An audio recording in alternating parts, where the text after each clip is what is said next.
खुलुमबाय। गोजोन फुंबिलिनि गासैबो बड'लेण्ड बुब्लिनि अनसायगिरिफोरखौ बरायग्रोबाय। दिनै 5 जानुवारि समबारनि फान्जामुथिखौ फरायथिनो लादों आं उदांस्रि मुसाहारिया। फान्जामुथिनि गिबियाव दं मेष राशि।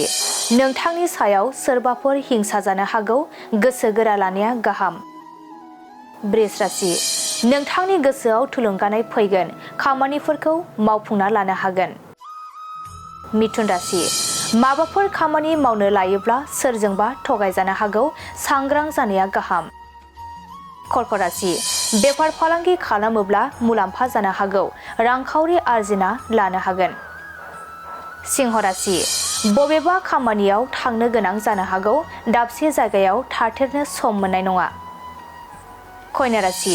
नखराव गोदान आलासि फैगोननि आसा दं, बयनिबो गोसोआव खुसि फैगोन। तुला राशि। नुफेरै जायगायाव दावबायहैनो खाबु मोननो हागौ, रंजा खुसिनि सान जागोन। वृश्चिक राशि। बिसि फिसायनि गेजेराव गिदिर जेंना सोमजिनो हागौ, नखराव गोजोन गैयै जागोन। धनु राशि। गोनांथार मुवा खहा जानो हागौ, गोसोखौ जोबोरैनो दुखु मोनगोन। मकर राशि। लोगोथिनि गेजेराव जानाय दावराव दावसिया जोबस्रांगोन, अनलायना थानो हागोन। कुम्भ राशि। गावनि अहंखारावनो गोरोन्थि हाबा मावफ्लांगोन, साजा मोननो गिखांनाय सोमजिगोन। मीन राशि। नोंथांनि साननाया फेलें थांनो हागौ, हाबा मावनो गोसो बायगोन। दिनै सानसेनि राशि फरायथिनायाबो एसेनोसै।